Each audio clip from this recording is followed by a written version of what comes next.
Hello, and welcome to the Writers and Illustrators of the Future podcast. This is John Goodwin, your host. Today's guest is Writers of the Future winner, Mica Scotty Cole. Welcome, Mica. Hi. So, congratulations on being a winner. Thank you so much. So, how did you first find out about the contest?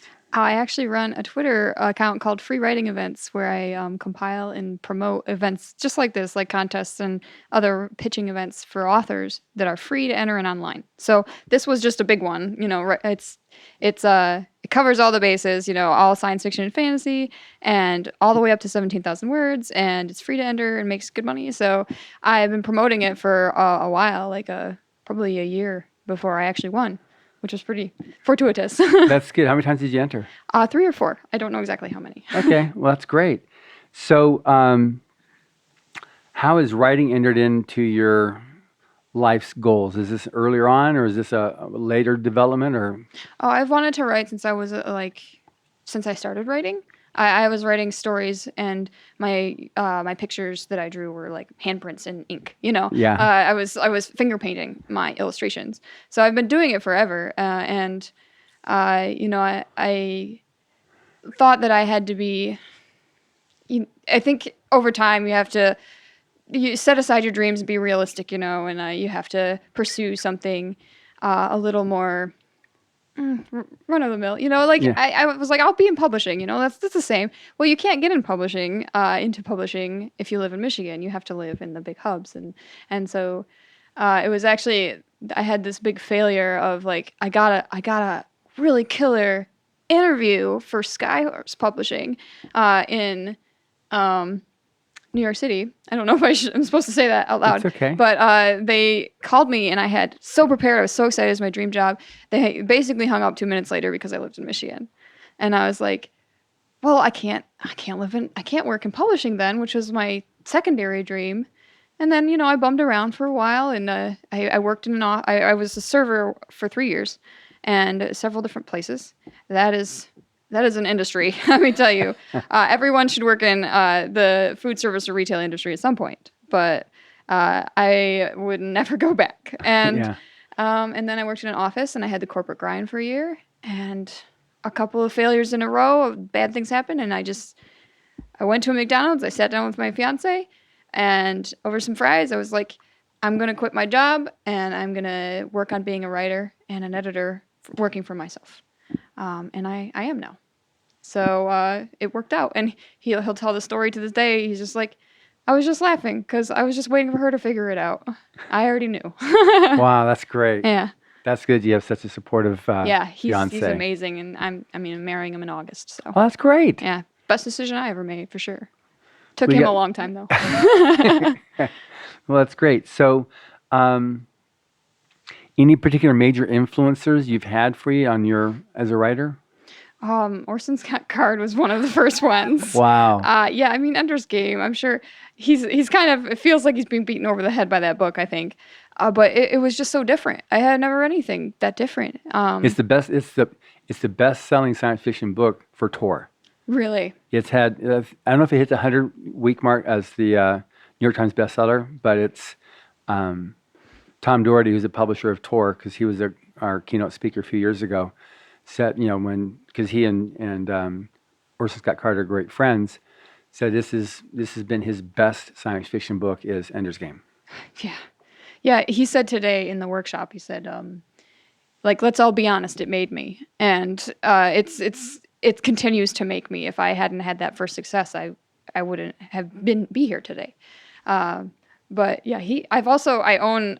And I forgot to bring it for him to sign, but I own Pathfinder in hardcover, and I really wanted him to sign that. I really like that one too. So, but I read Ender's Game when I was young, and so it really inspired me.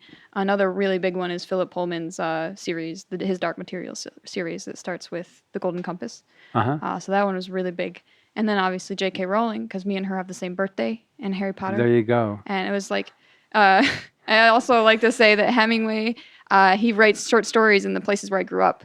So Mansalona and Kalkaska are in some of his stories.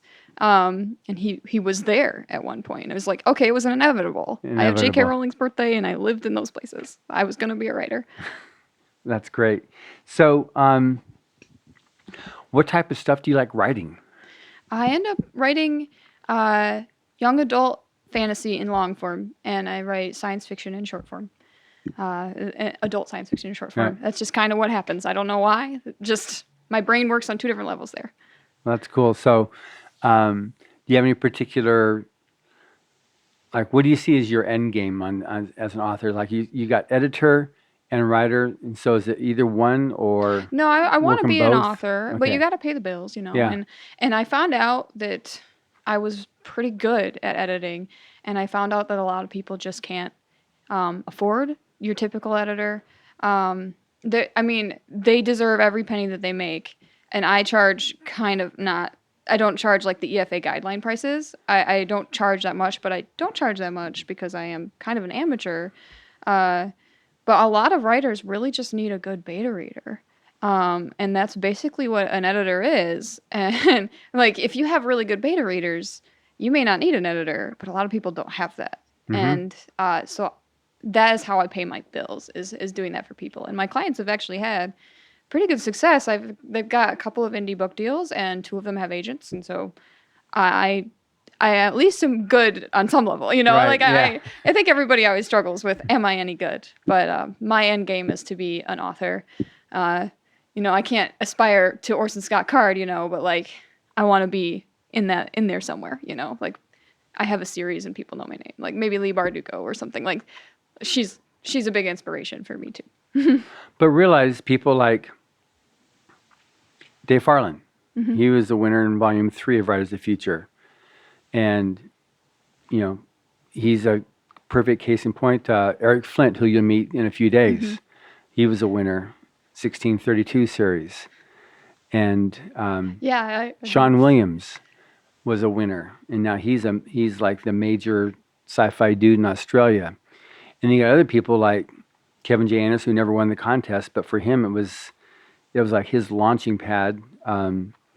Wasn't Brandon Sanderson a finalist? Brandon Sanderson was a finalist, and he was ready to quit Oh man. Oh, when he thank got God his he didn't. finalist, or when he got his certificate. I mean, he was literally said, "I was ready to quit." Yeah.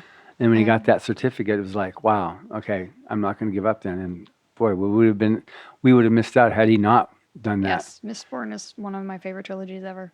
Yeah, you know, and Robert Sawyer, he entered consistently, and then he got a one of the rejects, but he got this letter from Algis Budrus giving him critiques of what to do to turn it into a novel, which he did, sold, and disqualified himself. But there's a lot of people that I find out when I talk to them that they got to start with Rise of the Future. So Yeah, they touched on it somehow. yeah, so I wouldn't limit myself with your things. You know, by the end of this week, hopefully you'll have that enough confidence that you don't have to immediately like, okay, I don't want to wish too much, because it really is just like with Dave and these other people. It's like, how much is your dream there, and how much do you really want to work for it? Yeah, and Yeah. I'm definitely going to work for it. I'm learning so much. Like, this conference is going to boost me for sure. I'm so excited. That's awesome. So so have you had any particular sidetracks, anything that like deviated, like when you said you would become a writer, then all of a sudden you like, you told me a little bit of stuff about being a server and doing your year in the white collar world. 3 years, yeah. Really? I've had plenty of deviations. I mean, I got married when I was 18 or 19 to my high school sweetheart of 3 years because he joined the military. And then I actually got to live at home and I had no responsibilities at all. I was just a Marine's wife. Not to put Marine's wives down, but that wasn't really my goal in life, to be a mom or anything. So all I had to do was write all day, and I couldn't because I was really unhappy. I didn't have any real say in my own life. And so that relationship fell apart. I went to court for myself. I had to fight for myself in court in that state. At 19, and got a divorce. I moved to Arkansas to go to college for 1 semester there. And I had a really, really bad roommate situation. I don't think I've ever been treated so bad in my life. And I was a server for 3 years. So I actually had to leave that situation.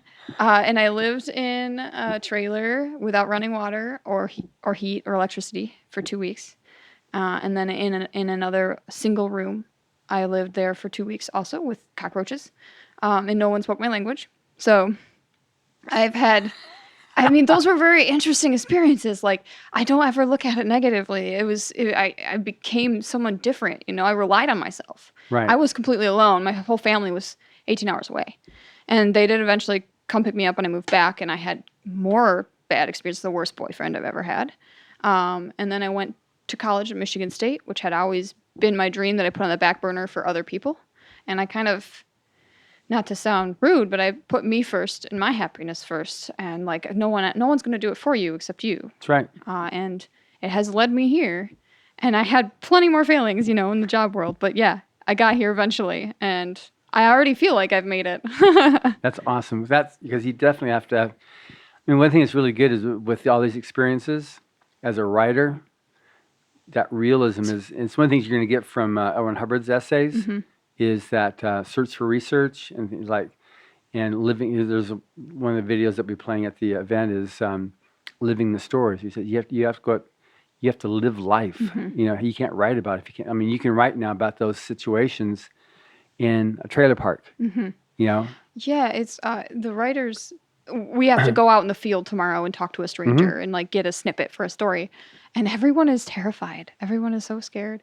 And I am an introvert. I am as much as an introvert as any of them. Like my fiance has to make all of our phone calls for me. But strangers are the most fascinating people. The person next to me on the plane, I went to the Hoover Dam with complete strangers because I started talking to them after we landed. I still have a pair of sunglasses from them. I drove a guy home and watched him from a bar and watched him kick his own door in his own house because he didn't know where his keys were because he was so drunk.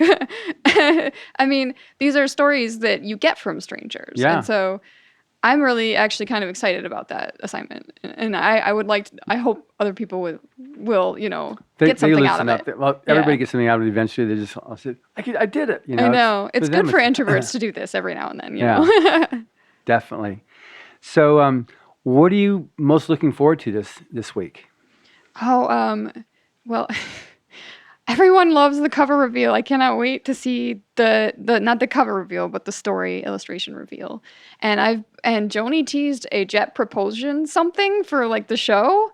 So I'm excited to see that. And my future mother-in-law is actually going to be attending the awards gala. Wow. She came here and her cousin, so I actually have some people here. And Is your fiance going to be here too? no, He has he to work? cannot fly. Oh. No, he gets really sick. Okay. But I'm excited to see her.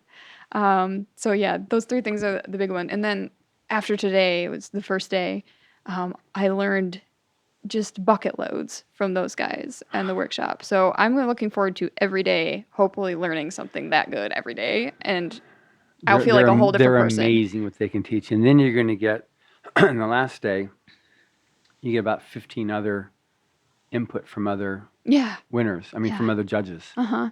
So I'm just going to be like a sponge. Good. Hopefully I will continue to be able to absorb things. Yeah. So tell me about your story. My story is called Are You the Life of the Party? And it takes place in a future Earth where aliens have taken over the world and one guy chooses to work for them and help them as a way of getting vengeance for the kids who bullied his daughter. It's an intense story. Yeah, thank you. And it's framed through like a kind of a quiz that you might take on a kid's teenage magazine, which is Are You the Life of the Party? Is the quiz. Right. Mm-hmm. Yeah, the illustrator actually just totally fell in love.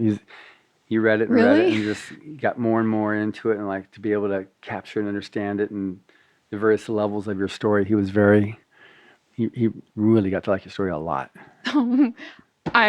That is great to hear. I am just overjoyed. Yeah. I think is it the shortest story in the. Actually, I don't know that, but I think it might be. Every time I tell someone that it's 1,800 words, they're like, "What?" So far it's been. I haven't found anybody with a shorter story than mine in the anthology. Possibly.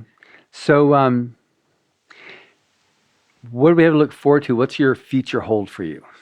Yeah, I'm going to write young adult fantasy novels, and I hope to be, up there somewhere. People would know me, maybe not. I won't put myself down. My name is going to be up there. Good. Not J.K. Rowling, but maybe around Leigh Bardugo, because my book that I'm working on now, her book Six of Crows is a comp title. So that's what I'm going to do. And I'm going to be prolific and write a lot of books. They're all That's how it interrelated. works. Yep. That's how it works. You've got some of our judges right now. I remember when they first broke out and started writing, and we would support them, and they'd call us and ask us, okay, I'm going to be in Los Angeles. Can you get some people to come to the book signing? So we come there, and we were most of the ones that were there. And now they're major New York Times bestsellers like 10 years later. So it's a matter of just, you got to keep on writing and writing and writing and growing. And, the contest will always be with you. Yeah, they don't seem like they're going to forget all of No. us. And I won't forget any of the other winners either. Yeah. I think this is a cool team that we're building. Yeah, you're gonna have some lifelong friends here. So, you got any other projects coming up down the road here? Yeah, actually, in about a month, on May 4th, I am running a charity called Write for Life. It is the 3rd year that we've done it, and this year we are running it to benefit the World Literacy Foundation. And that is a charity. Anyone can donate, but it is a charity geared towards other writers because you donate $5 or more and you're entered to win all kinds of writing prizes. So professional editing and agent query critiques and agent editing. So you can get agent attention. You can also get all the software like Scrivener and Ulysses and so on. We have like 55 donations now, at least, of prizes. So that is running. That is ending on May 4th, and it's called Write for Life, the number 4. You can find it on Twitter really easily, but you can also just search it.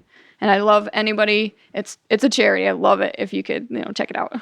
Great. Well, thank you very much, Mica, and I wish you all the best. Awesome. Thank you. Thank you so much. You're welcome. Thank you for listening. Stay tuned for our next installment of the Writers of the Future podcast. Subscribe to the Writers of the Future podcast wherever you get your podcasts. Writers and Illustrators of the Future are contests created by L. Ron Hubbard to provide a means for the aspiring writer and artist to be seen and acknowledged. It is free to enter and open to new and amateur short story writers and artists of science fiction or fantasy.